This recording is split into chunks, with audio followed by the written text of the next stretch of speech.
Histología del aparato digestivo. El aparato digestivo está compuesto por el tubo digestivo y órganos asociados, como son la lengua, los dientes, las glándulas salivales, el páncreas, el hígado y la vesícula biliar. Cada segmento del tubo digestivo se especializa en determinadas funciones. La boca cumple la función de trituración y mezcla mecánica, además de la digestión. La faringe y el esófago cumplen funciones de transporte. El estómago, la trituración mecánica, la digestión química, la absorción de agua y alcohol.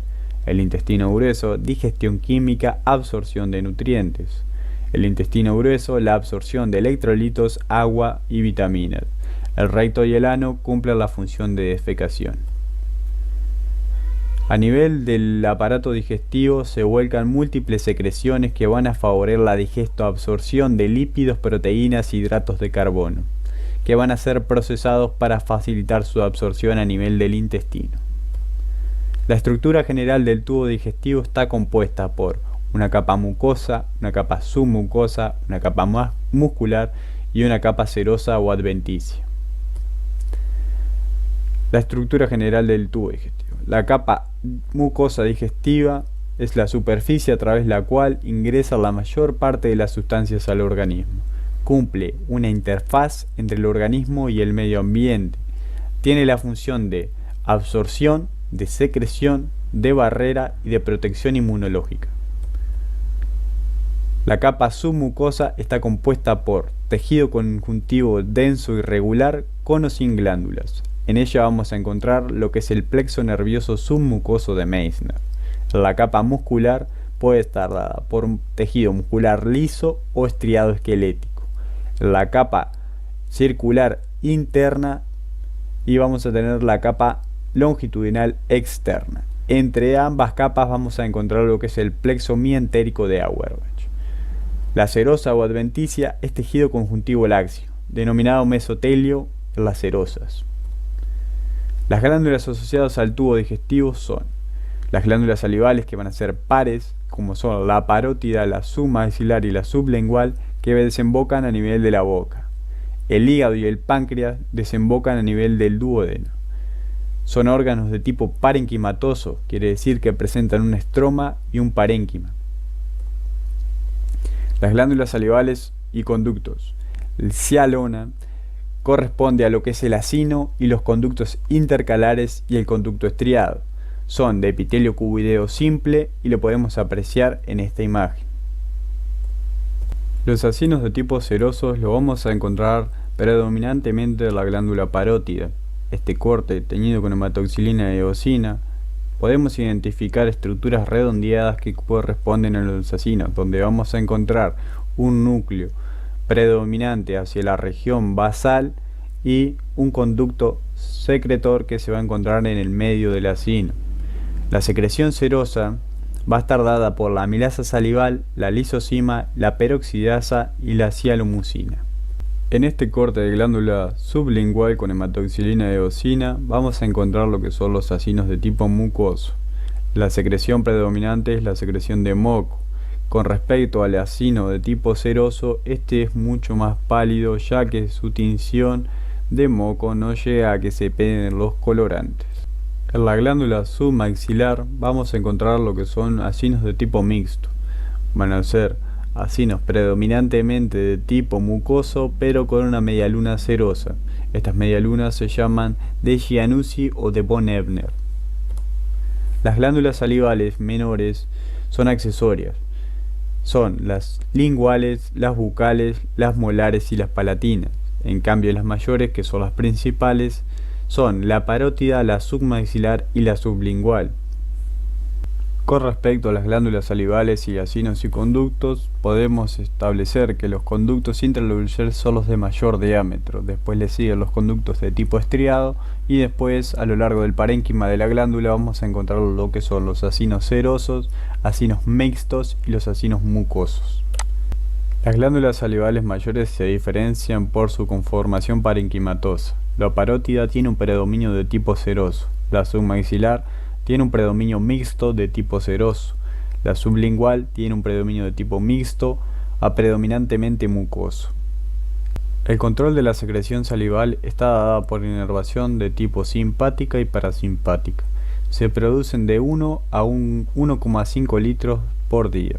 El 70% lo aporta la parótida, el 25% la submandibular y el 5% la sublingual.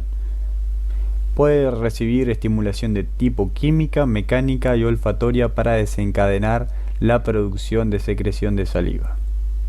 La mucosa oral tiene varias regiones. La región de revestimiento, que va a estar en los labios, las mejillas, el piso de la boca, la superficie ventral de la lengua y el paladar blando. Vamos a encontrar la masticatoria, que se va a encontrar las encías y el paladar duro. La especializada, en la superficie dorsal de la lengua. Está compuesta por un epitelio estratificado plano y una lámina propia que se va a establecer por debajo. Vamos a encontrar a nivel de lo que sería la mucosa, lo que son las papilas conjuntivas. En la mucosa oral encontramos un epitelio sin capa córnea, una mucosa de revestimiento, que puede venir con queratinización completa o paraqueratinización. En la mucosa masticatoria, más expuesta a la acción mecánica y a sectores de la lengua. Esto quiere decir que va a ser un epitelio más endurecido para soportar la acción mecánica de la masticación y de todos los alimentos que entran a la boca. Otras capas de la pared bucal son el sector submucosa con tejido adiposo y glándulas, y otros sectores son la mucosa de revestimiento del tejido óseo o muscular. Con respecto a las amígdalas, corresponden al sistema inmunitario del cuerpo. Vamos a encontrar lo que son las amígdalas de tipo lingual, las palatinas, las tubáricas y las faríngeas. En la lengua vamos a encontrar lo que son, a nivel de la capa mucosa especializada, lo que son las papilas gustativas. Vamos a encontrar por la capa submucosa, vamos a ver lo que es tejido muscular estriado esquelético. Vamos a encontrar múltiples glándulas salivales, que son las que se van a ver a predominio basófilo en esta imagen, que van a desembocar a nivel de la lengua. Tenemos lo que es tejido muscular estriado esquelético y las glándulas salivales menores. Encontramos en esta imagen acinos de tipo mucosos, vamos a encontrar serosos y lo que es tejido muscular propiamente dicho. Las papilas sublinguales se clasifican por sus diferentes formas. Puede ser de tipo filiforme, pueden ser papilas de tipo foliado, pueden ser fungiformes o pueden ser de aspecto caliciforme. Cabe resaltar que las caliciformes vamos a encontrar lo que son los botones gustativos del sistema nervioso periférico. Esófago y estómago. A nivel de la estructura general, el tubo digestivo no varía. Vamos a encontrar una capa mucosa, una submucosa, una muscular, una adventicia o serosa. La capa que más varía a lo largo del tubo digestivo va a ser la capa de tipo mucoso. En el esófago vamos a encontrar una capa de epitelio plano estratificado sin queratinización. A nivel de estómago vamos a encontrar abundantes glándulas de secreción que se van a volcar a la luz del órgano con diferentes tipos celulares. A nivel de intestino delgado vamos a encontrar las proyecciones, que son las vellosidades intestinales que aumentan el nivel de absorción que se va a dar en el intestino. Y a nivel de intestino grueso vemos cómo desaparecen estas vellosidades.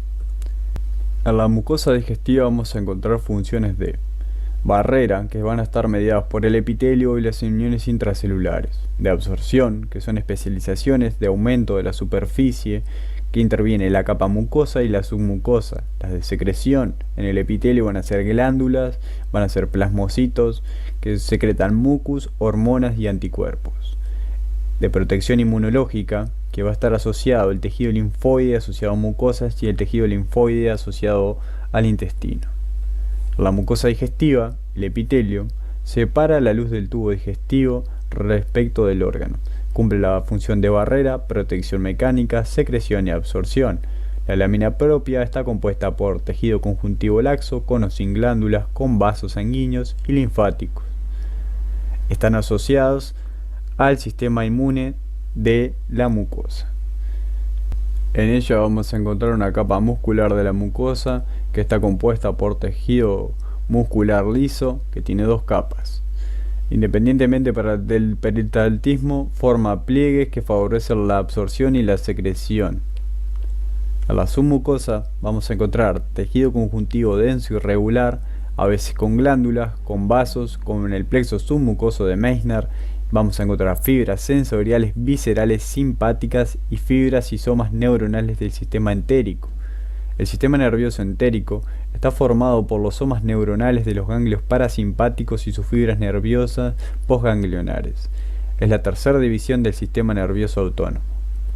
En la capa muscular del tubo digestivo vamos a encontrar tejido muscular de tipo liso en dos capas. Una capa interna circular que forma esfínteres en algunos sectores, una capa externa longitudinal, y entre ambas capas vamos a encontrar tejido de tipo conectivo con vasos y plexo nervioso mientérico de Auerbach, con somas neuronales parasimpáticos y postganglionares, y neuronas del sistema nervioso entérico, las células ganglionares. El peristaltismo y la compresión de mezcla y el avance del contenido es la función principal de esta capa. Con respecto a los esfínteres tenemos el esfínter esofágico superior, en la parte inferior del músculo cricofaríngeo que impide la entrada de aire en el esófago. El esfínter esofágico inferior, que crea una diferencia de presión entre el esófago y el estómago y evita el reflujo gastroesofágico. El esfínter pilórico, que controla la liberación del quimo y del contenido gástrico con digestión parcial hacia el duodeno. La válvula ileocecal, que impide el reflujo de contenidos del colon con abundancia de bacterias en el ilion distal, normalmente con bajo contenido bacteriano. El esfínter interno anal impide el paso de la materia fecal hacia el conducto anal desde el recto no distendido. Por último vamos a encontrar la capa serosa o adventicia, que está compuesta por tejido conjuntivo laxo más el mesotelio en el peritoneo visceral, que es la capa serosa, y solo el conjuntivo o las adventicias del esófago torácico y con los órganos de sectores adheridos a la pared abdominal o pelviana. El esófago es un órgano canalicular de 25 centímetros de longitud que presenta pliegues de tipo longitudinal. En ella vamos a ver lo que es la capa mucosa con un epitelio estratificado de tipo plano, una submucosa que presenta glándulas, una capa muscular y una capa adventicia o serosa. Con respecto a la capa mucosa del esófago vamos a encontrar lo que es epitelio estratificado de tipo plano, una lámina propia con o sin glándulas y una capa muscular de la mucosa. Con respecto al estómago, es un órgano canalicular con un sector más dilatado del tubo digestivo con una capacidad máxima de 1500 mililitros. Está compuesta por las diferentes regiones que son el cardias, el fundus, el cuerpo, el antro y el píloro. Con respecto a la estructura histológica del estómago, presenta una capa mucosa, una submucosa, una capa muscular y una serosa. En la capa mucosa del estómago vamos a encontrar epitelio simple cilíndrico con una lámina propia con tejido conjuntivo con glándulas, esta vez de tipo tubular simple y ramificadas. Por debajo vamos a encontrar lo que es la muscular de la mucosa. A nivel de la mucosa vamos a encontrar lo que son las criptas o fosillas, que tienen un istmo, un cuello y una base y un fondo. Aquí vamos a tener representadas las diferentes células que la componen a la glándula. En el sector más apical de la glándula vamos a encontrar las células mucosas del cuello. A medida que vamos descendiendo por la glándula vamos a encontrar las células parietales, las principales, las células endocrinas y las células madre. De las glándulas gástricas los tipos celulares son la célula principal, que se ubica predominantemente a la base y en el fondo glandular. La secreción principal de estas células principales es la secreción de enzimas como zimógenos, que van a ser activados en la luz del tubo digestivo. La mucosa, vamos a encontrar la célula parietal, que se distribuye en todos los sectores glandulares, pero predominan sobre todo en el cuello. Las células parietales tienen un sistema de túbulos por los cuales van a excretar lo que es el ácido y el factor intrínseco que va a ser necesario para absorber la vitamina B12. Intestino. Generalidades. El intestino delgado está compuesto por lo que es el duodeno, el yuyulion y el ilion. El intestino grueso está compuesto por el ciego, el colon ascendente, el transverso, el descendente, el sigmoideo, el recto y el ano. Las funciones son digestión enzimática, actividad secretora, absorción de nutrientes, iones y agua, función inmunológica. La estructura general, como ya se dijo, consta de 4 capas: la capa mucosa, la submucosa, la muscular y la serosa. El intestino delgado. Los mecanismos para aumentar la superficie de absorción son la longitud de 4 a 8 metros, los pliegues circulares o válvulas de Kerckring, las vellosidades y criptas de Lieberkühn y las microvellosidades. Acá podemos observar un corte de intestino con hematoxilina y eosina, donde se pueden diferenciar las 4 capas del tubo digestivo. Los pliegues circulares o válvulas de Kerckring son pliegues transversales permanentes en forma de media luna, formados por la submucosa y la mucosa, más numerosos en la parte distal del duodeno y comienzo del yeyuno. En este corte histológico podemos observar la disposición de las válvulas de Kerckring, cómo se proyectan desde la submucosa hacia lo que es la luz del tubo digestivo. Allí podemos apreciar lo que son las vellosidades intestinales, cómo aumentan el área de absorción. La mucosa está formada por un epitelio cilíndrico simple con chapa estriada y células caliciformes. La lámina propia de la mucosa está formada por tejido conjuntivo laxo, conteniendo fibroblastos, células musculares lisas, linfocitos, plasmocitos, eosinófilos, macrófagos, capilares sanguíneos fenestrados, capilares linfáticos ciegos, que son los vasos quilíferos, tejido linfoide difuso y nodular. En la capa muscular de la mucosa vamos a encontrar 2 capas delgadas de músculo liso, interna circular y externa longitudinal. El epitelio de la mucosa intestinal es un epitelio cilíndrico simple con chapa estriada y células caliciformes. La célula principal va a ser el enterocito.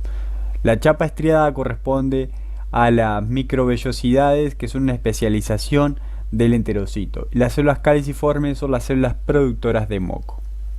Los tipos celulares que vamos a encontrar son el enterocito como célula absortiva, la célula caliciforme como productora de moco, la célula enteroendocrina que es productora de hormonas, la célula regenerativa que es una stem cell o célula madre, la célula de Paneth. Vamos a encontrar también las células de tipo M que corresponden a lo que es el sistema inmunitario, linfocitos intraepiteliales. El enterocito o la célula absortiva es una célula columnar alta con un núcleo basal y microvellosidades. Uniones estrechas entre célula y el epitelio forman una barrera entre el lumen del intestino y el compartimento intercelular. Tiene microvellosidades que tienen aproximadamente 1 micra de largo por 0,1 de ancho y un glucocáliz de unas 400 a 500 nanómetros. Los dominios de la membrana apical y vasolateral. Las uniones ocluyentes se ubican en el sector apical de la membrana lateral.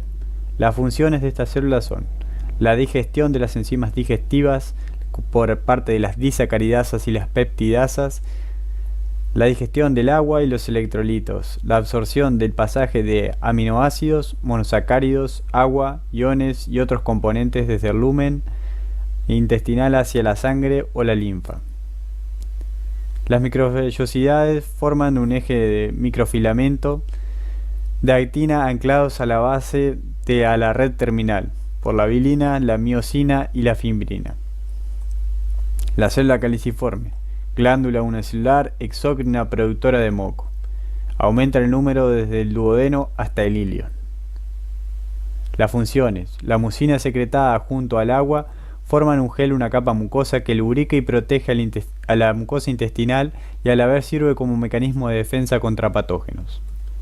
La célula de Paneth se encuentra a la base de las criptas, un citoplasma basal, basófilo y un sector apical con abundantes vesículas de secreción acidófilas. Secretan proteínas y péptidos antimicrobianas, lisocina y alfa-defensinas. La célula enteroendocrina constituyen el 1% de las células de la mucosa gastrointestinal. No son fáciles de observar con las tinciones clásicas de hematoxilina y eosina. Funcionan como quimioreceptores y se especializan en la producción y secreción parácrina o endócrina de hormonas peptídicas en respuesta a diversos estímulos, como por ejemplo la gastrina, la colcistoquinina y otros. La célula M. Las células M epiteliales modificadas poseen micropliegues en lugar de microvellosidades en la superficie apical. Es una célula transportadora de antígenos que es capaz de endocitar microorganismos o moléculas del lumen intestinal y liberarlos hacia el espacio intercelular. Rodean a los nódulos linfáticos o placas de Peyer. Las células madre y nichos en el intestino. El nicho de células madres intestinales están localizadas en la mitad inferior de las criptas. Contiene células mitóticas y células de distintos estadios de diferenciación. Pueden dar origen a células del linaje secretor, caliciforme, enteroendocrinas de Punt o absortivas. El factor de transcripción es el MAT1. La renovación del epitelio. El epitelio intestinal se renueva completamente cada 3 a 6 días, con excepción de las células de Paneth que tienen una vida media más larga, de 4 semanas aproximadamente. Hay 3 procesos involucrados: la proliferación, la diferenciación y la migración de las células. En la submucosa del intestino delgado la vamos a encontrar con tejido conjuntivo denso, glándulas submucosas o de Brunner únicamente se encuentran en el duodeno. Y además de ello vamos a encontrar el plexo nervioso de Meissner, como ya se mencionó anteriormente. En la capa muscular externa del intestino delgado vamos a encontrar 2 capas de músculo liso, una interna, circular y otra externa longitudinal. Entre medio de ellas vamos a encontrar el plexo mientérico de Auerbach. 2 tipos de contracción muscular vamos a encontrar: la segmentación y la peristalsis, que van a aumentar el movimiento de el contenido que esté en la luz del tubo digestivo. Vemos acá lo que son las variantes a nivel de duodeno, yeyuno e ilion. La variante principal se da en la capa mucosa y submucosa del tubo digestivo. En el duodeno podemos ver vellosidades largas y glándulas de Brunner. En el yeyuno podemos ver lo que son vellosidades largas sin glándulas de la submucosa, y en el ilion vemos vellosidades más cortas sin las glándulas en la submucosa con placas de Peyer. Con respecto a la histofisiología de la absorción intestinal, vamos a encontrar que en el borde en cepillo del enterocito encontraremos distintos tipos de disacaridasas que lo que van a hacer es cortar los azúcares de cadena larga que puedan ingresar después por su transportador a través del enterocito, y así van a llegar a lo que son los capilares subyacentes en el tejido conectivo de tipo laxo. En el caso de las micelas de lípidos, cuando se introduce una lipasa pancreática, estas son cortados dentro de la micela y después pueden difundir a través de la membrana apical del enterocito hasta llegar a la circulación sistémica. En caso de las proteínas, van a ser cortadas por peptidasas que se van a encontrar también en el borde estriado de la membrana apical del enterocito, y después por su transportador van a ingresar a la circulación sistémica. Con respecto a intestino grueso, abandonaremos características básicas. El colon está compuesto por su parte ascendente, transversa, descendente y sigmoide. Las funciones que cumple son la absorción de agua y electrolitos, la compactación y formación de las heces y la eliminación de los alimentos no digeridos y de los desechos. El colon y el ciego tienen ausencia de válvulas de Kerkring, ausencia de las vellosidades intestinales, un gran desarrollo del tejido linfoide asociado al tubo digestivo, una capa longitudinal muscular externa que es incompleta. Presenta 3 bandas longitudinales llamadas las teñas del colon, y después vamos a tener las austras, que son formaciones saculares entre las teñas, de apéndices epiploicos y onomentales. Como ya se mencionó, estas son las características que tiene el colon. A la izquierda vemos un corte histológico del colon, como vemos cómo desaparecen las vellosidades intestinales, aumentan las células de tipo caliciforme y disminuyen los enterocitos. Las células de los tipos celulares que vamos a encontrar en el epitelio son las células absortivas, las células de tipo caliciforme, las células regenerativas y las células enteroendocrinas. Hígado y vía biliar y páncreas. Con respecto a la vía biliar, comentaremos su función: es concentrar y almacenar la bilis. La vesícula biliar está compuesta por la capa mucosa, la capa muscular y la serosa o adventicia. En este caso, la particularidad de la vía biliar es que tiene ausencia de la capa submucosa. En la capa mucosa vamos a encontrar un gran número de pliegues, un epitelio cilíndrico simple, una lámina propia de tejido conectivo laxo. En la capa muscular vamos a encontrar fibras musculares lisas con orientación aleatoria, una capa adventicia que es de cara hepática y una capa serosa que es de cara inferior, donde se va a contactar con los demás órganos del peritoneo. Como ya se mencionó, no hay capa submucosa. La mucosa del epitelio está compuesta por un epitelio cilíndrico simple, una lámina propia por tejido conjuntivo laxo y no hay una capa muscular de la mucosa en la vía biliar. El epitelio cilíndrico simple, con microvellosidades apicales cortas y numerosas, con complejos de unión, interdigitaciones laterales y numerosas mitocondrias. Las células absortivas reabsorben iones y agua para concentrar la bilis en el interior de la vesícula biliar. Vamos a pasar al hígado. Las funciones del hígado son: exócrina, la producción de bilis. La bilis contiene productos de desechos y degradados que se devuelven al intestino para su eliminación, así como sustancias que se unen a metabolitos en el intestino para colaborar con su absorción, en este caso los lípidos. Las funciones metabólicas son: el rol de la captación y el almacenamiento y distribución de sustancias nutritivas y vitaminas que circulan en el torrente sanguíneo. Degrada y conjuga muchos fármacos y toxinas. Produce la mayor parte de proteínas plasmáticas que circulan en el organismo, como son las albúminas, otras proteínas transportadoras, lipoproteínas, como son el VLDL, los triglicéridos, el LDL y el HDL. Transportadores de hierro, como la aptoglobina, la transferrina y la hemopepsina. De la coagulación, la protrombina y el fibrinógeno. De las funciones metabólicas participa en el metabolismo de los lípidos, síntesis y captación de colesterol desde la sangre, la beta-oxidación de ácidos grasos para promover energía, la síntesis de VLDL, participa en el transporte de triglicéridos desde el hígado hacia otros órganos, produce LDL y HDL, las LDL transportan ésteres de colesterol desde el hígado hacia otros tejidos, y las HDL extraen el colesterol desde los tejidos periféricos y lo transportan hacia el hígado. Metabolismos de hidratos de carbono, como son la gluconeogénesis, que es la formación de glucosa de nuevo, o la glucogenólisis, que es la destrucción de la glucosa para convertirla en ATP. Las funciones metabólicas: síntesis y conversión de aminoácidos no esenciales, la síntesis de urea, almacena y convierte varias vitaminas como son la vitamina A, la D y la K, tiene un almacenamiento y metabolismo de la homeostasis del hierro, produce proteínas transportadoras plasmáticas como la aptoglobina, la transferrina y la hemopepsina. La ferritina es la proteína de almacenamiento que se va a encontrar a nivel del hígado en los gránulos de hemosiderina. Basados en la capacidad para modificar estructura y función de muchas hormonas, la vitamina D es convertida por el hígado en 25-hidroxicocalciferol.